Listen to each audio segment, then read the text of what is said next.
6 months ago now, we reviewed Mandalorian Season 2, so let's not try to do it again. Let's not retread those waters. And on that note...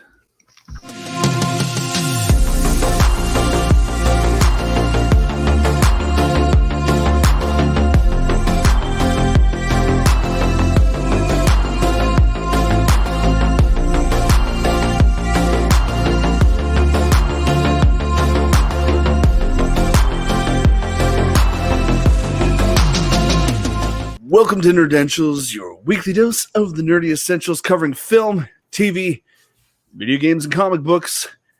I'm your host, Joe Tweeton, and over to my side here, this side, my dearest friend who's pantomiming my intro. I would never. Much like the redheaded ginger, R.I.P. I mean, we miss you, Mr. Matthew, but he's not here today. Joining the cast tonight, we have the Nick Thomas. How's it going, sir? Fantastic. I'm just filling in because with the pantomime, because our ginger is not here because he is actually stuck in bed because he does not have the energy because he has not stolen enough souls recently. You're right. He needs to get back on track with that soul-stealing shenanigans that he always does. As long as he stays away from me during it. Oh, no worries, hey, sir. I know you're Italian, just like us. And in the other corner here, in this corner here, we have the Ryan Coon. Welcome, sir. Hello there. I've been binging Helsing Abridged all day. So nice, interesting, very nice. Doing? Well, guys, we're getting ready to talk shop today, rather. Well, guys, we're going to try this out. We're going to see how well it sticks. I came fairly prepared this week regarding our topics and our show format. So it's been a while. What? Nothing. It's been a while. Yeah, I know it's been a while. Last week, I am still fighting through the edit of the Falcon and the Winter Soldier. It'll come out as like an extra little side episode alongside this one. But guys, what we're gonna do, and I'll only announce it in this episode. Hopefully, well, no, I'll make it brief in each one so that if you guys didn't catch this one, you'll get where I'm going here. Here, let me give you the quick spiel, and I promise I'll make it quick. We're shooting to get back to our regular incorporation of not just reviewing general pop culture stuff every week, but also a little bit more on the news side, like what's new, what's happening, what's the latest drama, in pop culture, what's coming soon, stuff like that.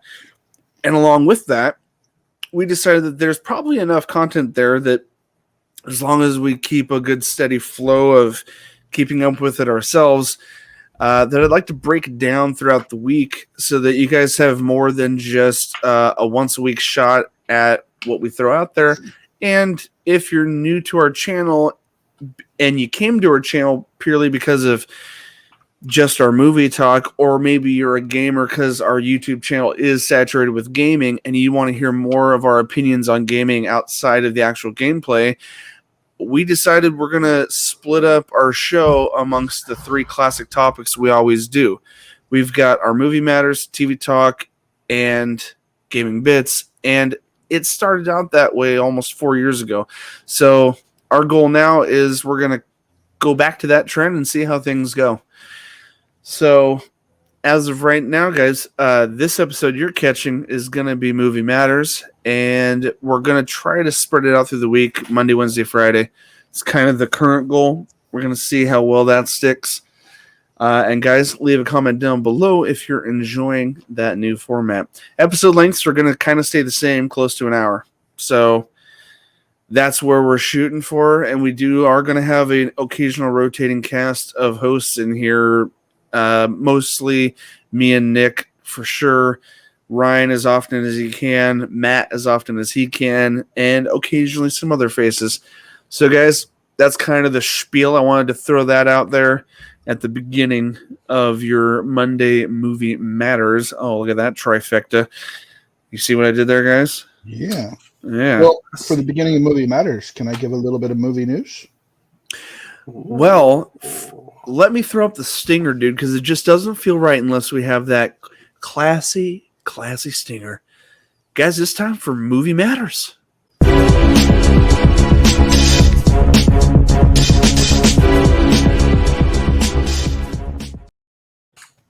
Oh, it should also be noted, friends, that this is podcast episode 108. What? Guys, welcome to Movie Matters, podcast episode 108.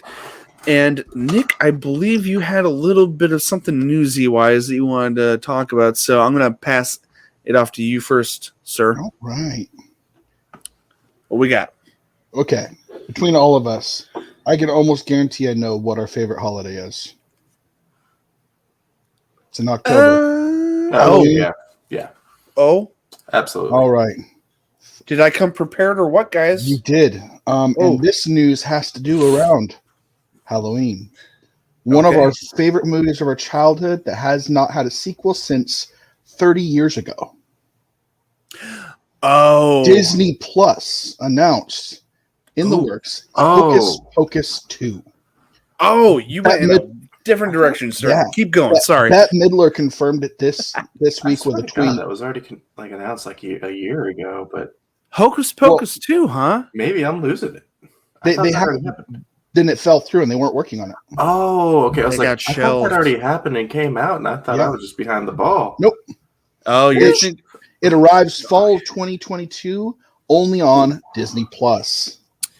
My girls and wife will be ecstatic because we not only religiously watch the original Hocus Pocus, but it's also kind of played all year round in our house.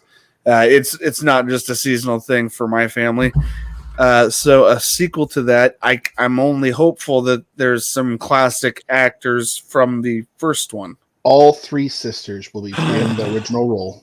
Nice. How are they going to do the Thackeray Binks thing? I wonder if he's back. I don't know, but I do know the three sisters are coming back. Well, Thackeray's been released from the curse. Yeah. So this will be something completely different. It'll be a different setting for sure, probably. I wonder if they're if there's going to be any reference to the kids all grown up, or if it's going to be a whole new set. Yeah, if you guys has the kids grown up. Yeah. If you guys remember, the original was back in 1993. Yeah, when I was born. Oh, snap. Way to age yourself, sir. Yeah. It's 28 years ago. Now, 93 is when most of my favorite things in childhood kicked off. It was the beginning of the Mighty Morphin Power Rangers. It was the beginning of Sonic the Hedgehog in animated form. As far as TV show business, that's where I was at in 93. I'm not going to go there in 93. Hey, you know what? You've got a 90s soul still, and that's good enough, sir. That's all that 90s counts. was my favorite time. After that, that's where my soul died. Oh. The 90s. Oh. Take me back. Nicholas. I would give my soul for Funyun, wasabi Funyuns. I mean, what? So, quick question. I know that was a very spur of the moment thing because you hadn't mentioned that you wanted to bring up any news. You don't have anything else, do you? Because I didn't plan any additional news yet going into this. We do have a couple movies to review. So, anything else news-wise? Not off the top of my head. It's all good, dude. I can think of some things that we'll need to talk about soon. I almost thought you were talking about a certain sequel relating to ghost hunting and what are those packs called on their backs? You talking about Ghostbusters? You know that's coming. I did not want to name drop it. I was trying to allude. Way to bury the lead. Let's just go straight to it. Straight to the point.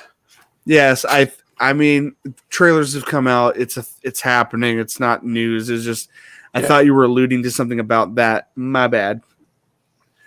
Still excited about Hocus Pocus too. Not gonna lie. Who wouldn't be? Yeah.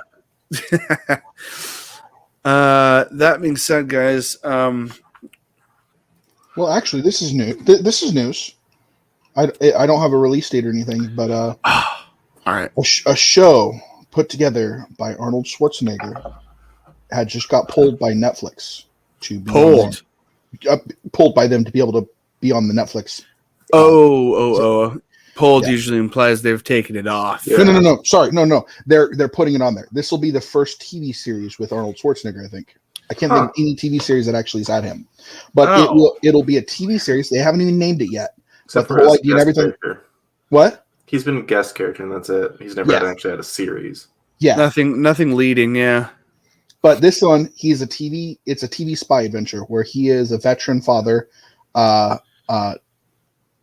with a daughter, and he's involved in a whole bunch of secret missions and teams up with different people, and he's got to work through that. And I wonder if it's going to be like comedy-ish or whatnot. But like I said, interested. I think it's the first time I've ever seen or heard of Schwarzenegger in a TV series. I think you're not wrong. And when I get more information on it, I'll be sure to share it with the rest of our audience. Yeah, I definitely don't think you're wrong, but I'm very curious what that one's going to be about. All right, that's going to cut it for news. Nicholas, now I think best to kick off some of our movie reviews for the week.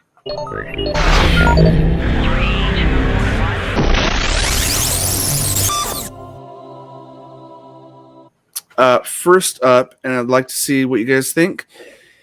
I have 2 shorter reviews. I can keep them really short, but I wanted to mention them because they're kind of fairly new, even if you guys haven't seen them. And then, have either of you guys watched most of or all of Tenet? I know Ryan has not finished it, but he watched most of it. I'm about halfway. And you watched all of it, Nick? Mm-hmm.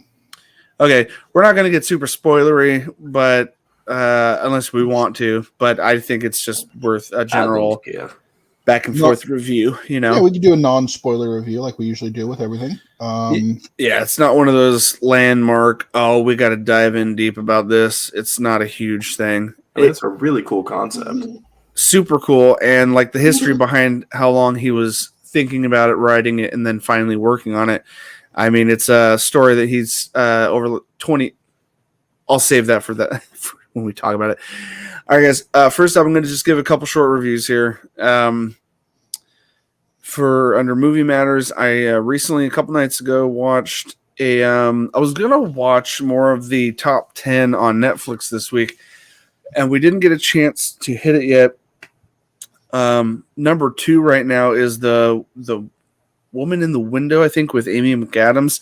Really intriguing. Did not get a chance to sit through all of it, so I will come back next week, next Movie Matters episode, and cover that. But is that a horror movie? It's psychological thriller. It's not. I don't think. Is it on Netflix? It's on Netflix, and it's number 2 in the top 10 right now for movies and shows. So definitely, guys, check that out.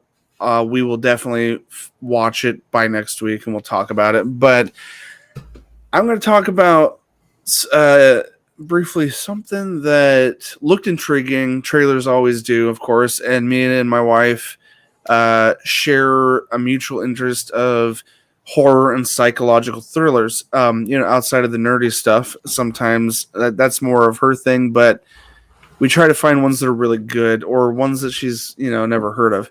This week, we checked out also on Netflix. It's called Things Seen and Heard. It's actually based on the novel All Things Cease to Appear by Elizabeth Brundage, and it was adapted by the co-director couple Shari, Berman, and Robert Pulcini. Both of them are known for American Splendor from 2003 and The Nanny Diaries in 2007. If anyone's familiar with that work, I'm not. And so these directors are pretty new to me, but they are a husband-wife couple that directed this film, Things Seen and Heard, it's called. It stars Amanda Seyfried from, you might know her from Mean Girls and Mamma Mia. I love her.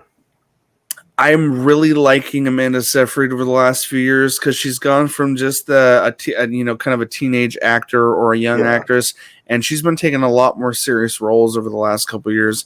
And this one is definitely no exception to that. Co-starring alongside her, we have James Norton from Little Women, the remake of Little Women. Natalie Dyer, we're all familiar with her from Stranger Things.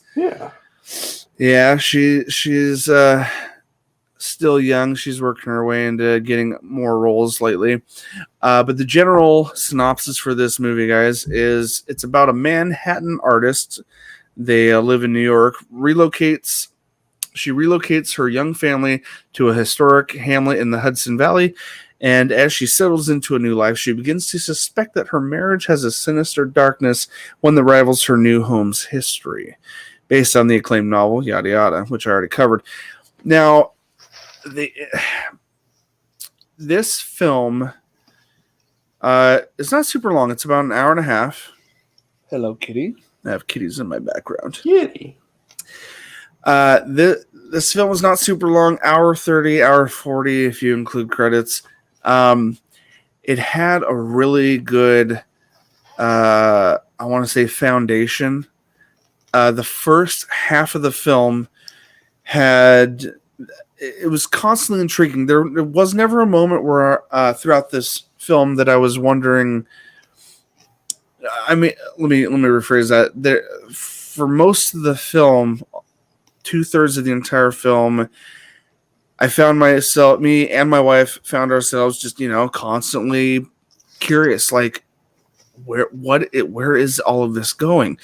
And there's like the downside to this thing is there's 3 different, I want to say, concepts this film laid out for us, which is very unfortunate because with psycho thrillers or horror, if you pick more than a couple directions to go in and don't stick to them, it becomes a very convoluted plot. And unfortunately, that's kind of what happened. There was a supernatural element, a house that this couple moved into that seemingly is haunted. And then there's this devious darkness within their marriage. Like, why does this husband seem so shady?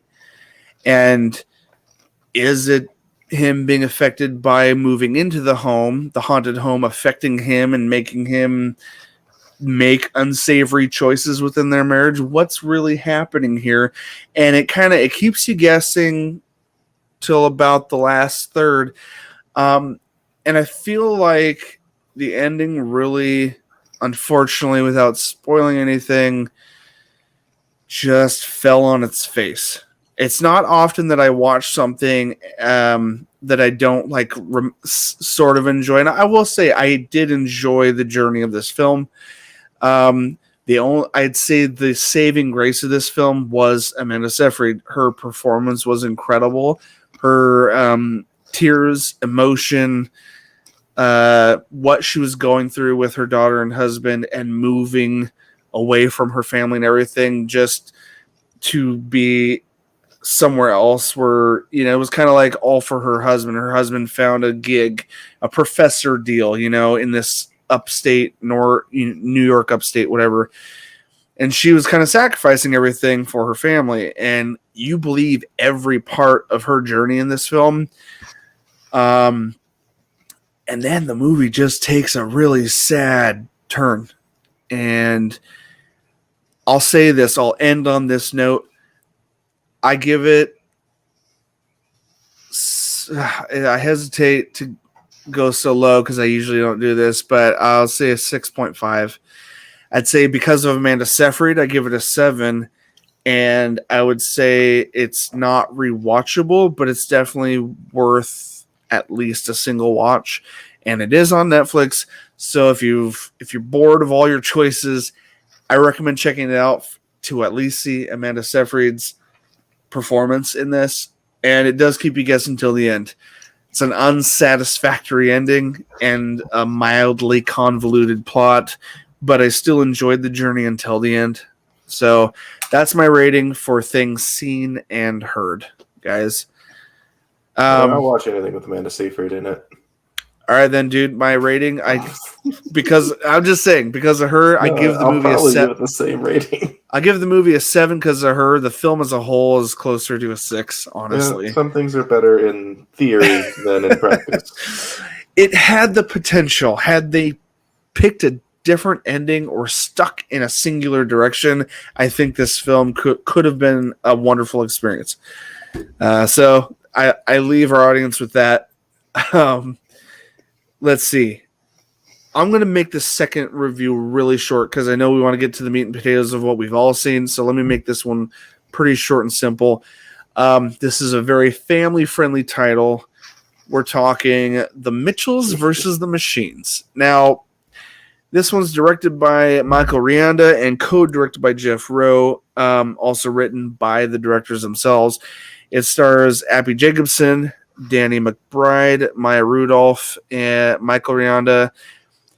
They're kind of not as well known overall. Danny McBride has been in a lot of things, but then you got a pretty wide cast of other people lending their voices to very small roles like Eric Andre, Fred Armisen from Portlandia, love him from SNL, Beck Bennett also from SNL, John Legend, the singer, Conan O'Brien, the late night talk show host. All of these guys and a handful of others lended their voice acting talents to this comedy, family comedy.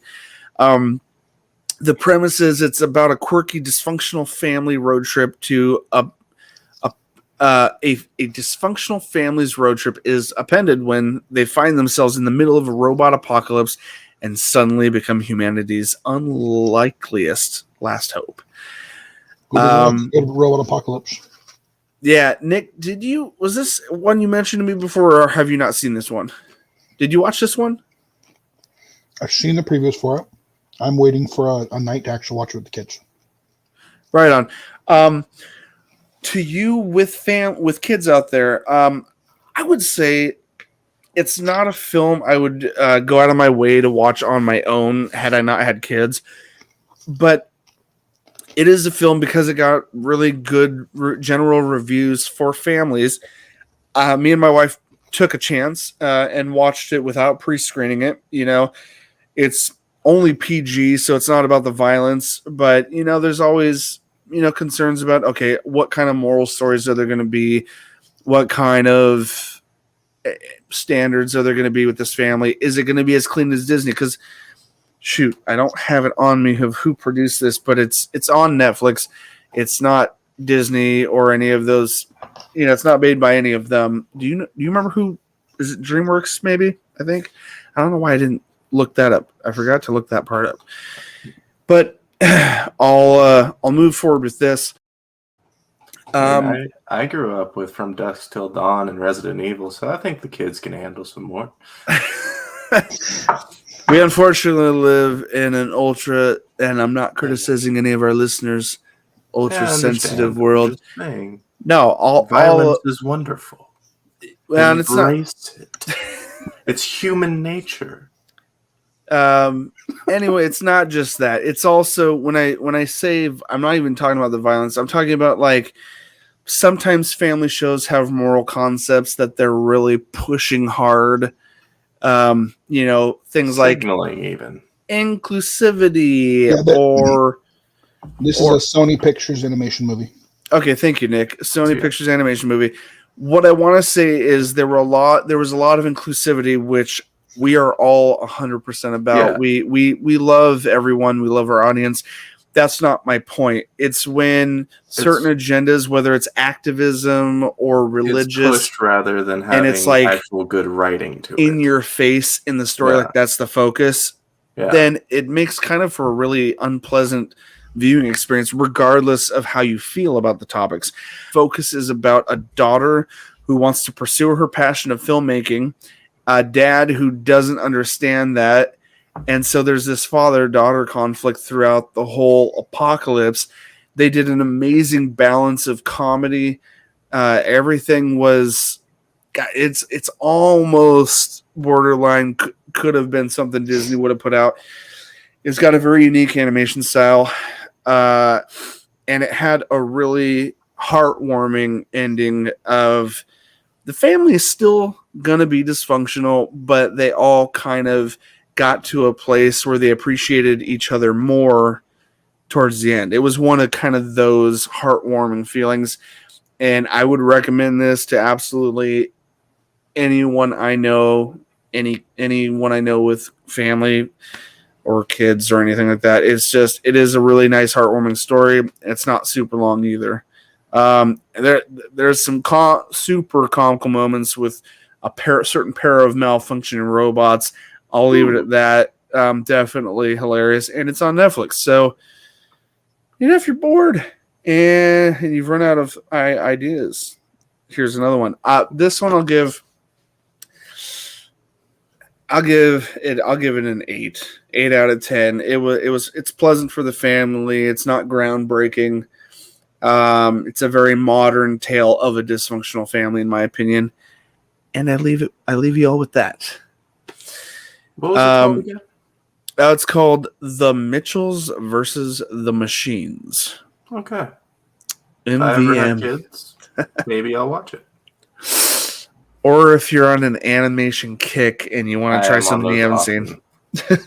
I am a Disney fanatic, so it'll probably... When I say family friendly, Ryan, I don't mean that it's just for kids. Okay, I just mean maybe there's some little things peppered into. I'm saying there's enough comedy and slapstick adventure that even the parents watching it, myself included, chuckled multiple times throughout the experience. Okay. So it's then not. I will definitely watch this. That's what I'm saying. It's not for kids, but it's friendly. That they can watch it and still enjoy it. Yeah. Okay. I can appreciate that. That's where we'll land this whole review. Guys, we're going to kick off the last, final, and headlining review tonight for Movie Matters. Ooh. Oh yes. My. What is it? All right, guys. Coming along after nearly 20 years of conceptual thinking and planning and writing, our dearly beloved director Christopher Nolan, known for films such as The Prestige, Interstellar, Inception, a lot of wonderful, mind-bending, psychological tales, has finally conceptualized after a year of delays due to our COVID-19 pandemic. Rest in peace. May ye never come back again. Disease. I'm talking about the pandemic. But upon all these delays, direct that one hipster superhero movie that was set in gritty realism. Yes, probably no one really heard of this superhero. He's okay. He's definitely not Darkman though. No. But if he wanted to see Batman in a real world setting, it's safe to say he did fucking fantastic. He piloted that entire trilogy. Yes. Yeah. No, they appreciate that. I didn't put it in the notes, but I was fully aware Christopher Nolan did the trilogy, and everyone else and their mom knew that. He only agreed to do it to pay for the movies he actually wanted to do. Yeah.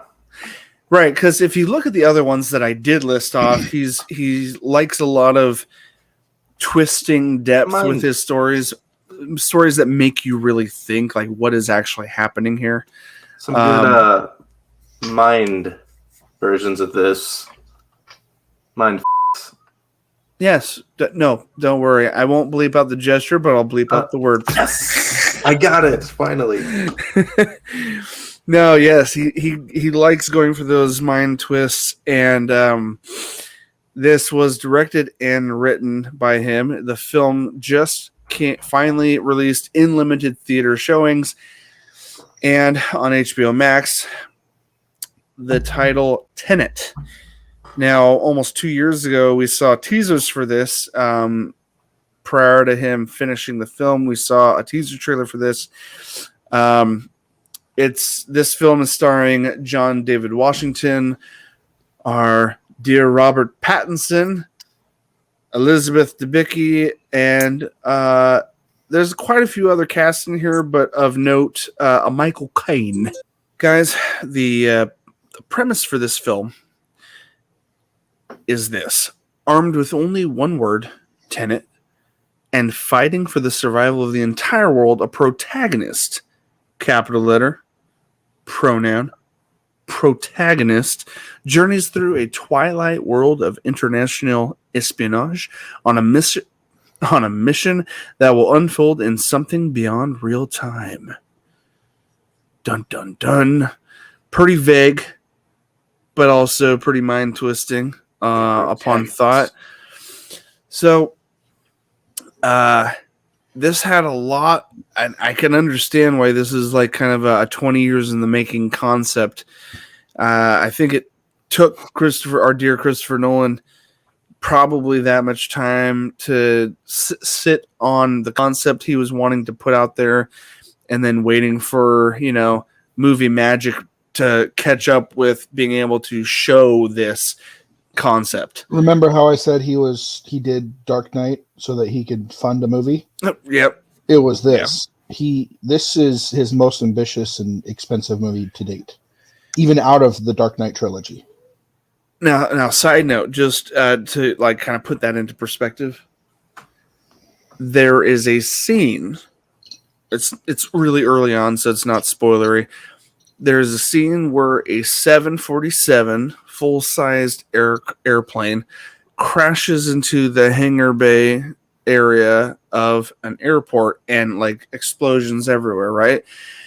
I read in a side note that Christopher Nolan said that special effects and miniatures were not cost effective enough, so he said it would be cheaper to outright buy a 747 for the shot and actually crash it into a building.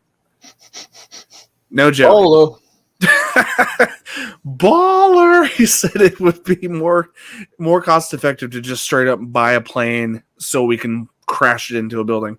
Cool. I'm so curious. The conversation of pitching that idea. Yeah, how that went down. I need right. All right. Like, okay. Yes. Okay. So you're saying you want a 747? Yes. What and you want to buy one to crash it into a building? Yeah, it says it right there on the paper. Is there a disconnection here? It's cheaper than making miniatures and special effects somehow. I don't. Yep. Man, I don't know. Speaking of special effects, there's actually something astounding about that. This movie actually garnered an Academy Award. Not surprising. It's Christopher Nolan. It won an Oscar for Best Achievement in Visual Effects.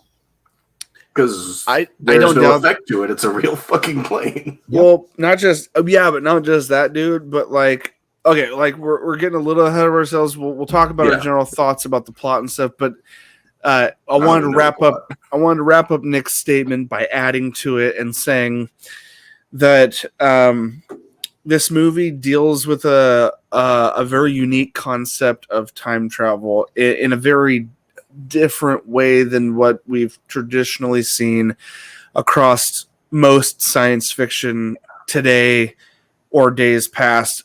It deals with, it still is a mind twist no matter how much I think about it, but there's a lot of scenes where things in the environment are shown happening in reverse, as if watching a movie being rewound in slow motion, right? Like seeing the ripples of water reversing from splashing into it, or the most common thing in this movie is watching a bullet coming out of its end trajectory spot, reversing, that bullet hole disappearing, and the bullet coming back into the gun. So that concept of objects reversing in time, they said that throughout this film that shots were filmed in reverse. Like literally he took 70, 80 something crazy millimeter film, and a bunch of the shots he's done throughout the movie were actually recorded in reverse.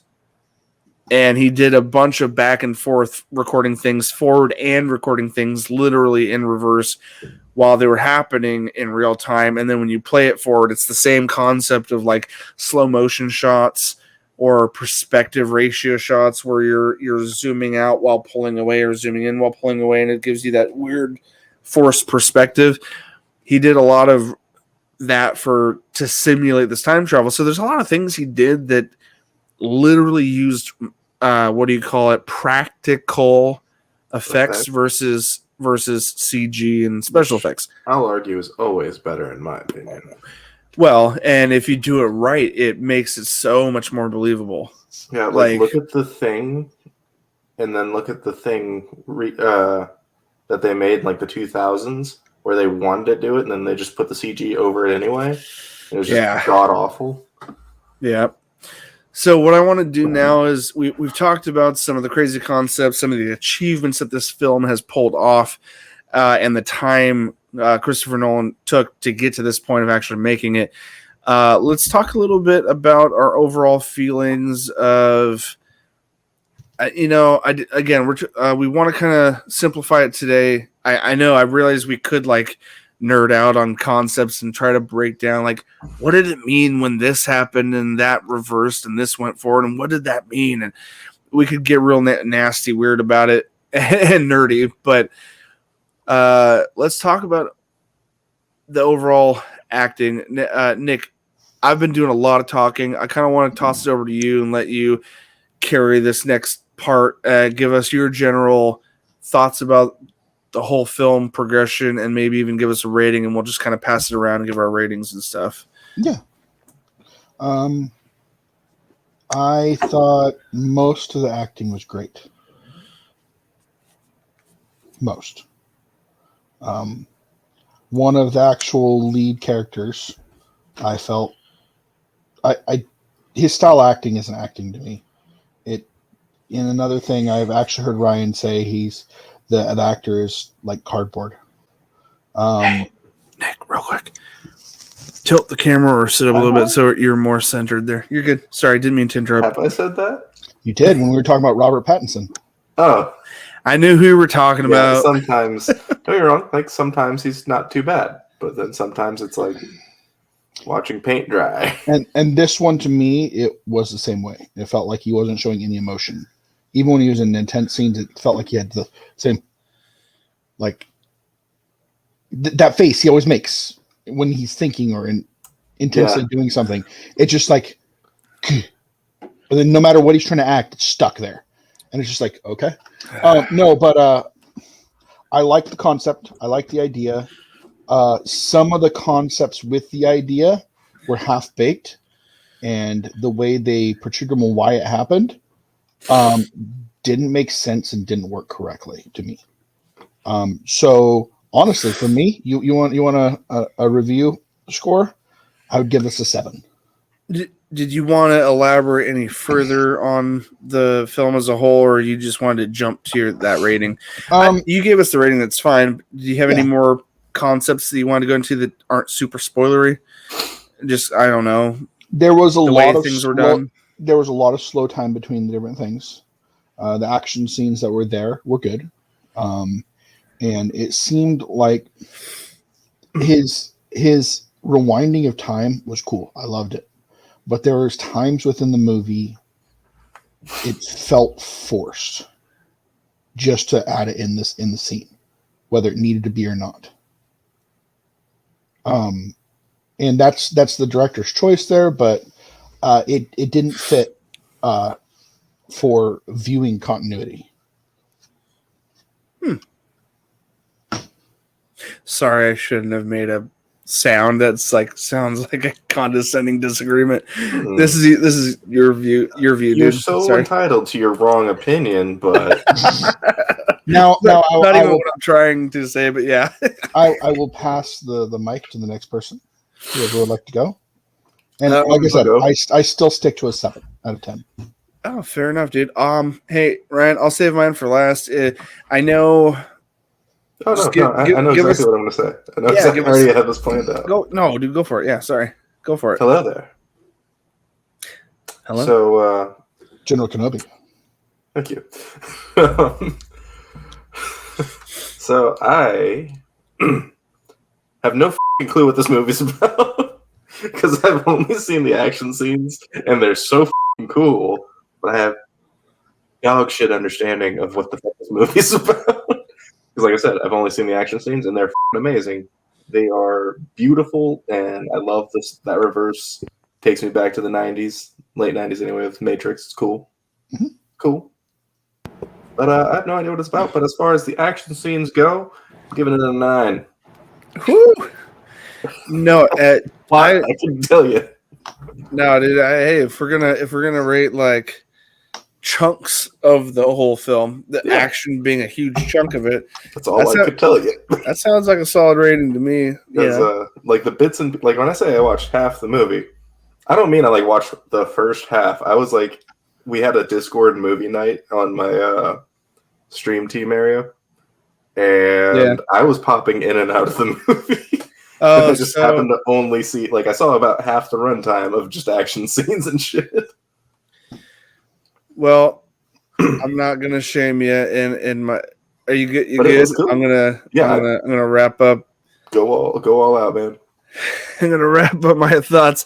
Now, to be fair, though, dude, I completely understand what you just said. I'm not blaming you. We didn't like sit down and be like, dude, I need you to watch this whole thing prior to like recording this. But yeah, if you pop it in and out, you absolutely will have no idea what the is happening. I promise you that.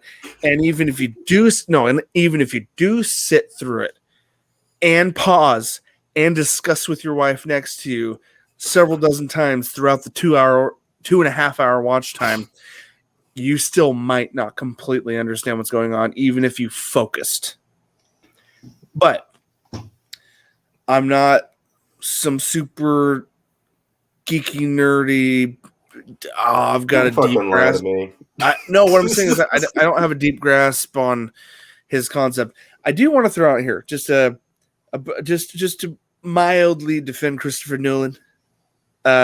He did come out and say publicly, when questioning when being asked about all the continuity or not, but like the explanation of how some of this different time stuff works or doesn't work, and he openly came out and said, we are not going to try to explain it, just enjoy the story. I can respect that. He straight up answered a Q&A and said, we have no intention of explaining why or why not this time stuff works or doesn't work. But he did have, and I wish I had the article on me. I feel bad. I feel like my nerd card needs to get revoked because I did read he had a physicist, astrophysicist or something that he talked with, or you know what's that word when you discuss?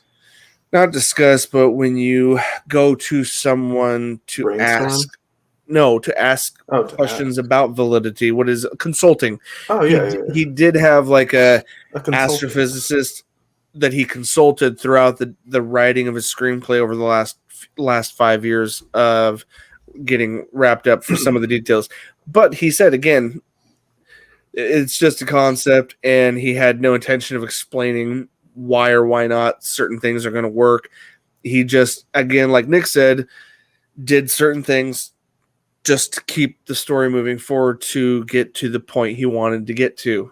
But regardless of that, like, I know the nerds in us want like an effectively accurate time travel movie. Like, we want, at the end of the day, when we watch some incredible time travel thing, we want to be able to like argue, debate, and discuss, like why this should have worked or shouldn't have worked, right? Yeah, like how wrong Avengers got it. Well, that's a whole nother thing. But I got a lady. She'll come talk to us about it if you want. No, I'm sure, absolutely. That'd be a great future conversation. She hates that part of the movie so much it drives her nuts. It still is super. It is very convoluted. I don't care. It's a comic movie. It's just like it's a movie. I think they did as best as anyone could by laying out the idea, like by just giving the general concept that you can't change anything. and they tried their best to stick with that. Yeah, and then there's the branching multiverse shit. I know.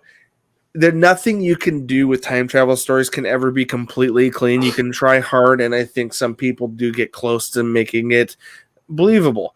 But again, that's for the nerds to get upset about, and for me as just wanting to enjoy a story, I don't need to dive into that part. But the concepts were kind of confusing, and the back and forths, and like the ultimately realizing who's behind what when you try to factor in the time travel stuff. We're back talking to Tenet. We're talking about Tenet right now. After that Avengers tangent, sorry guys, but like coming back full force, the action soared high and was awesome. It was fun, and in grand tradition of my normal reviewing, I generally try to just go in not thinking too hard about what makes sense or not. I still look at it at the end of the day, at the end of the viewing, and say, did that make sense or not? And did I enjoy it because it made sense, or did I just enjoy it because it was a roller coaster of a ride? I think that Tenet definitely plays on the roller coaster of a ride concept for sure. And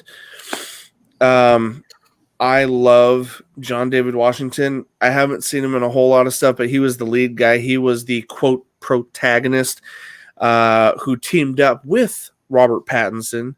And I will agree. I do agree with Nick's assessment of Robert Pattinson in this film. I cannot vouch for him in the last couple indie films he's done, where I've heard some of my favorite nerdcasters praise some of his apparently capable, deeper abilities to act.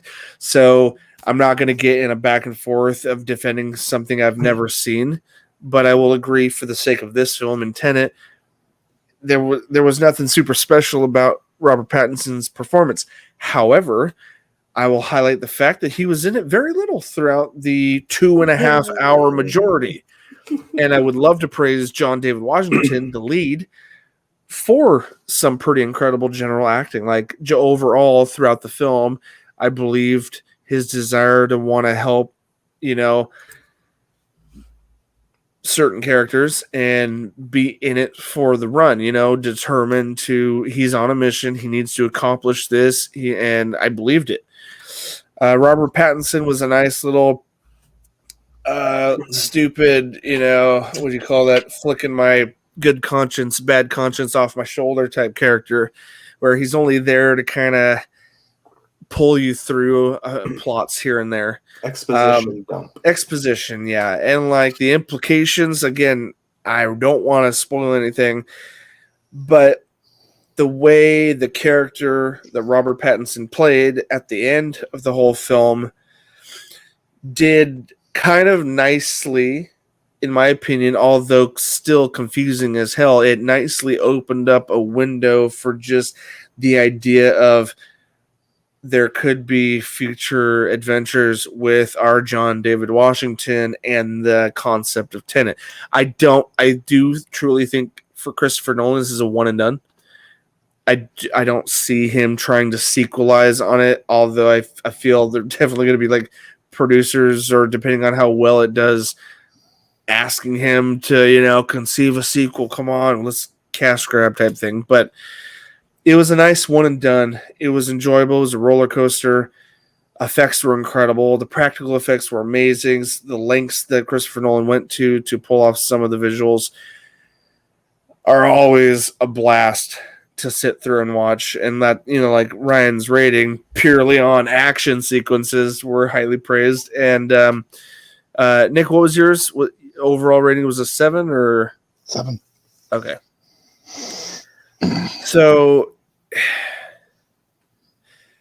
I'm gonna pick a middle ground here, because I was on the more easy to please road for this, knowing that at the time, not necessarily knowing, but when I got to the end of it, I was like, dude, like I told my wife, I'm like, I didn't completely understand half of some of the timey-wimey wibbly wobbly things happening. Wink, wink, nudge, nudge. But I enjoyed the ride. And my wife usually does not watch this kind of stuff, but she said, I want to watch more things you're interested in. I want to give them a shot anyway. And she said at the end of this that she was pleasantly surprised at just the fact that it kept her attention. She's like, I still don't know what the hell happened, but it kept me entertained all the way to the end. And I think that's Christopher Nolan's ultimate goal in his 2-hour plus psycho thriller, human nature, the nature of mankind concepts that he throws into his films. I think that's ultimately what he's going for as a creator. So I can't give it insane praise as a film from a critical standpoint. There were a lot of holes, and a couple of the actors were subpar for the overall journey.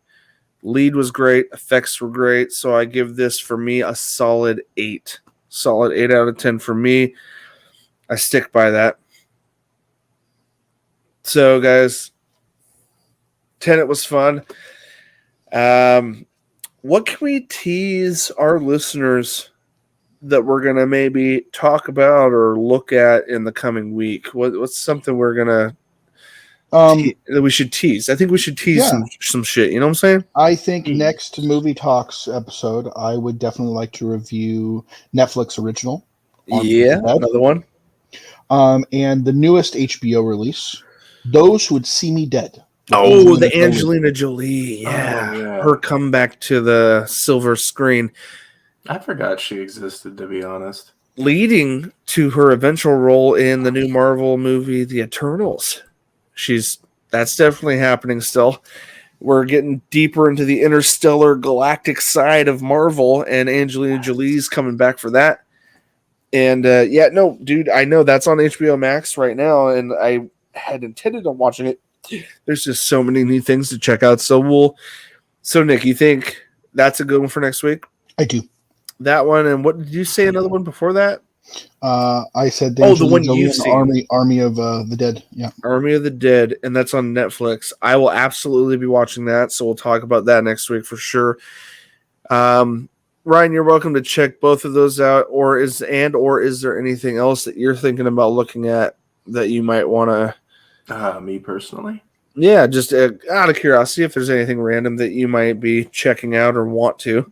As far as movies, not so much. I don't watch a lot of movies unless you guys recommend them to me. You guys are my source for movie entertainment. Yeah.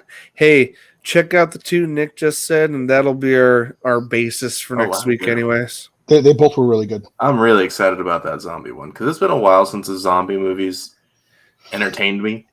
And I'm excited to see Dave Bautista back in the action slot, outside of Guardians of the Galaxy. This is coming from a 20-plus year zombie fan. It's hard for movies to get like a zombie movie right. And I have faith in Dave Bautista. Surprisingly, he's a wrestler turned actor who's still, I think, wrestling. I don't know. There's been some success stories there. Yeah, there's some.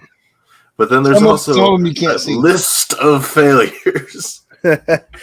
Hey, seriously, dude, as far as Hollywood goes and video game adaptations and wrestlers turned acting were things that were just scoffed at or laughed about, 10 years ago. And I think a lot of those types are getting less silly. I think our generation's starting to take over the movie scene.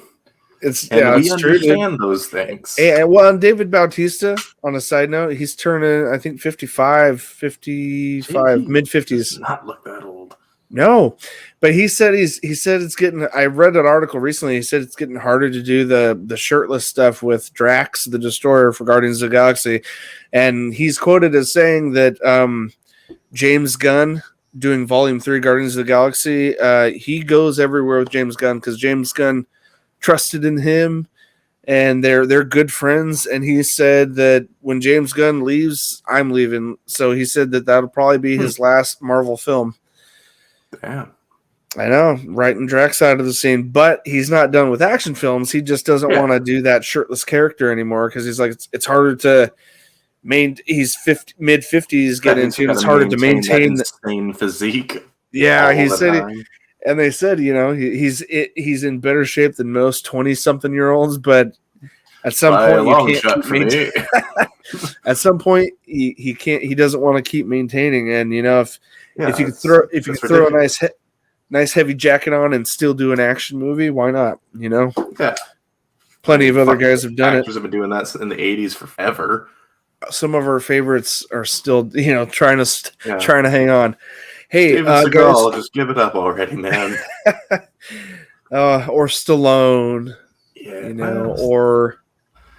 I still enjoy Stallone, but yeah. Oh, I enjoy all those guys. Harrison Ford, freaking Schwarzenegger. He's going to be on a TV show coming up. Nick pointed that out. Get tired of Schwarzenegger. That man has been my hero since I was a child. He'll always be back. Get to the top of you now. You knew I was going to go for that. Anyway, guys, we have kept this as close to an hour as possible. We're doing pretty good. We're doing good. 3 movie reviews in barely an hour. That's not bad. The first 7 minutes was and a little bit of news. Fucking around. And a little bit of news. Holy crap. All right, we're doing good.